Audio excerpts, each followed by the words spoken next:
Congressman Paul. On foreign aid, that should be the easiest thing to cut. It's not authorized in the Constitution that we can take money from you and give it to particular countries around the world. To me, foreign aid is taking money from poor people in this country and giving it to rich people in poor countries, and it becomes weapons of war, essentially. No matter how well motivated it is. Congressman Paul, would you cut aid to Israel?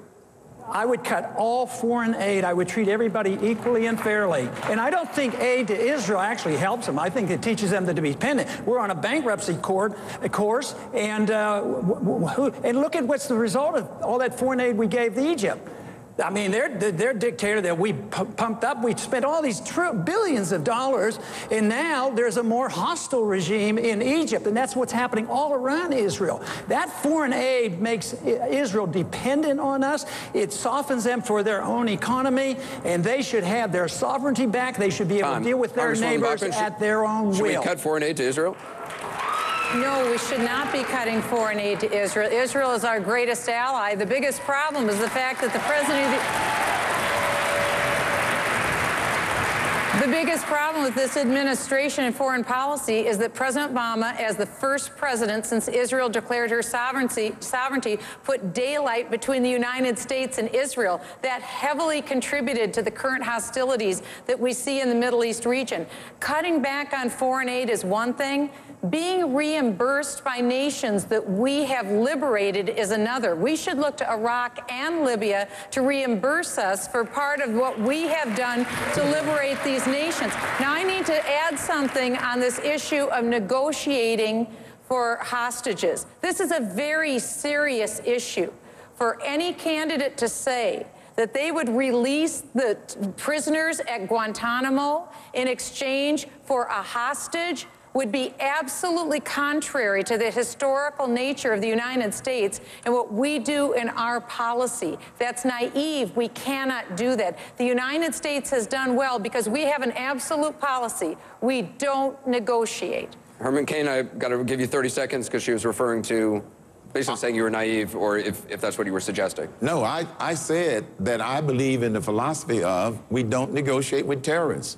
I think I didn't say I would never agree to letting hostages in Guantanamo Bay go. No, that wasn't the intent at all. But let me go back to this, if I could, very quickly in the time that I have left. The question they asked about foreign aid. My approach is an extension of the Reagan approach: peace through strength, and which is peace through strength and clarity.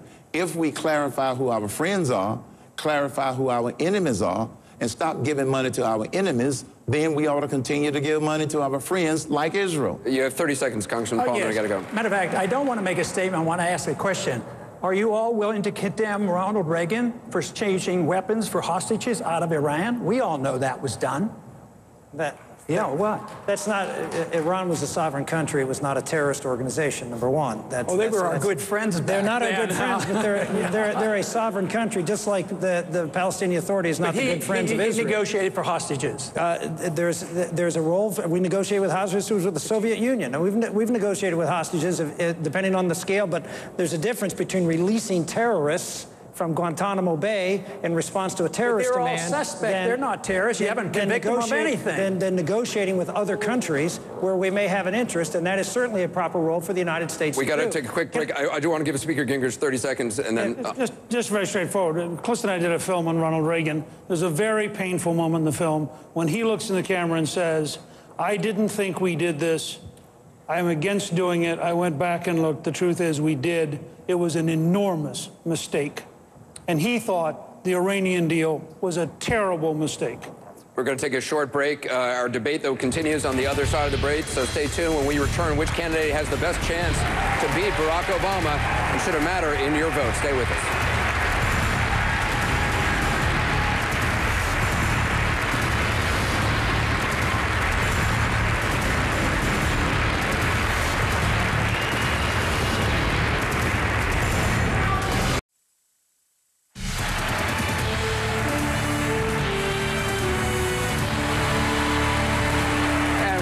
The GOP debate is underway.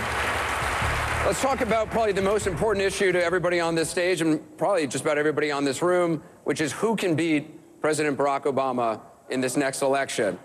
In today's new CNN ORC poll, 41% of Republican voters think that Governor Romney has the best chance of beating the president.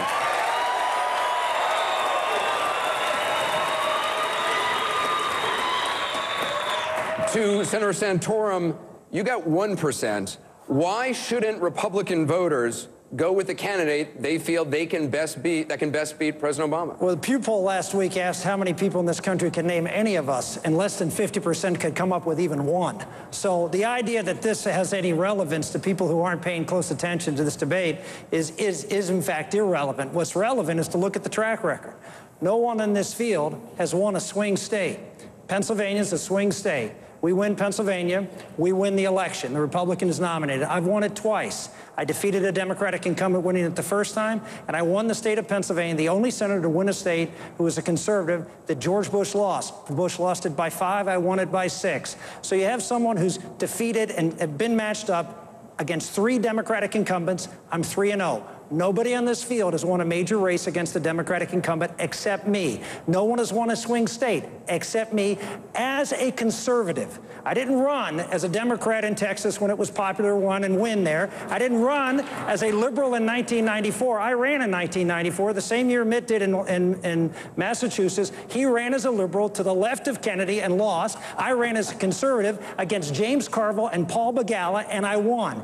And in 2002, he ran as a moderate. He ran as a moderate in Massachusetts. I ran for re-election, having sponsored and passed welfare reform, having authored the Partial Birth Abortion Ban Act. Fine. I was a moral conservative. I was a foreign policy conservative. Fine, I was a fiscal conservative, and I got elected in a state that hasn't elected a president since 1988 as a Republican. Governor Romney, I've got to give you 30 seconds since he referenced you.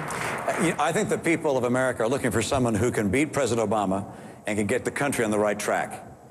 And I believe that they recognize that if we elect someone who spent their life in politics, that they're not going to be able to post up well against President Obama and convince the American people of the truth of the principles that we believe in. I believe that having spent my life in the private sector, having actually created jobs, is what allows me to have the kind of support that's going to allow me to replace President Obama and get the country on the right track again. That, for me, is a distinguishing feature that's going to get me elected as the President of the United States. Governor. Yeah. Governor Perry, was he referring to you? If you want to know how someone's going to act in the future, look how they act in the past. I mean, so, Mitt, while you were the governor of Massachusetts in that period of time, you were 47th in the nation in job creation. During that same period of time, we created 20 times more jobs. As a matter of fact, you created 40,000 jobs total in your 4 years. Last 2 months, we created more jobs than that in Texas. What we need is someone who will draw a bright contrast between themselves and President Obama. And let me tell you one thing, I will draw that bright contrast. I got to give you 30 seconds, Governor Romney. Yeah, with regards to track record, in the past, Governor, you were the chairman of Al Gore's campaign. All right, and there was a fellow Texan named George Bush running. So if we're looking at the past, I think we know where you were. Secondly, our unemployment rate, I got down to 4.7%.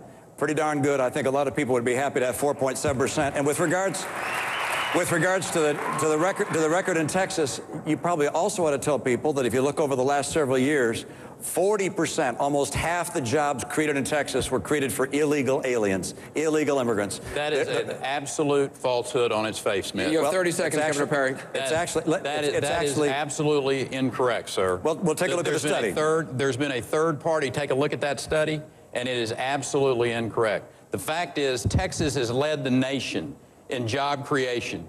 eBay and Facebook and Caterpillar didn't come there because there weren't jobs and there wasn't an environment to be created. That's what Americans are looking for. They're looking for somebody that they trust, that knows, has the executive governing experience. I've got it. You failed as the governor of Massachusetts. I got to give Governor Romney 30 seconds. He said he failed. I'm very proud of the fact, actually, during the 4 years we were both governors, My unemployment rate in Massachusetts was lower than your unemployment rate in Texas. Wow. That's number one. Number two, getting it down to 4.7, I'm pretty happy with. We worked very hard to balance our budget, did every year, put in place a rainy day fund of $2 billion by the time I was finished. And I'll tell you this, the American people would be happy for an individual who can lead the country, who's actually created jobs, not just watching them get created by others, but someone who knows how the economy works because he's been in it. I've created jobs. I'll use that skill to get America working again. That's what we want. Herman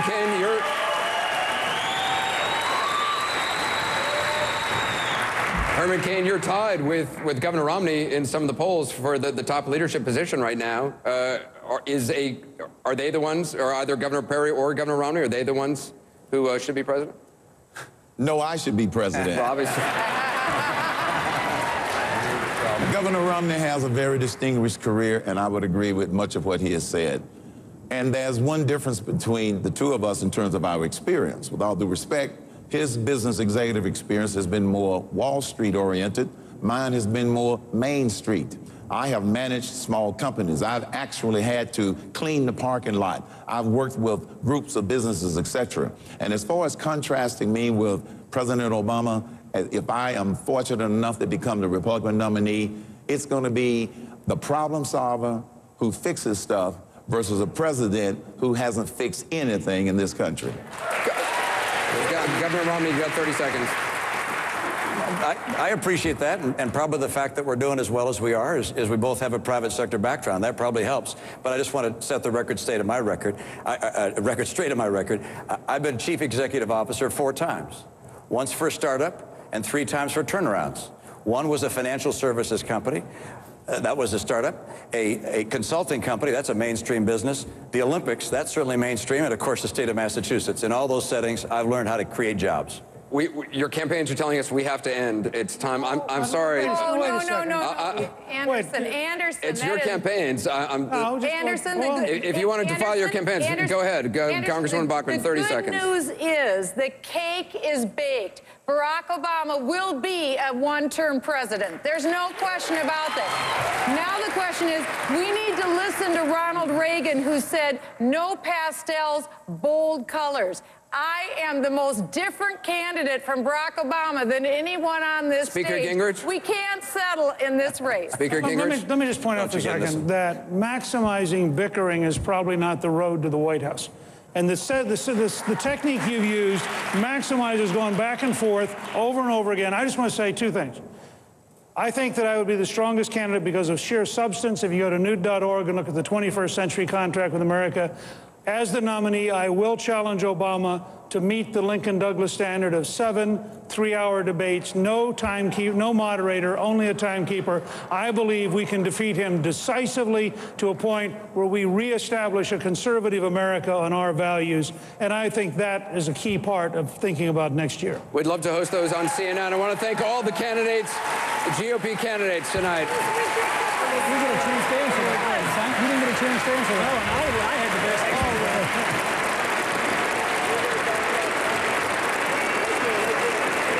I want to thank all the candidates for a spirited debate on the stage. We also want to thank our co-sponsors, the Western Republican Leadership Conference, our host, the Sands Convention Center at the Venetian. Our coverage of America's Choice 2012 continues right now here on CNN.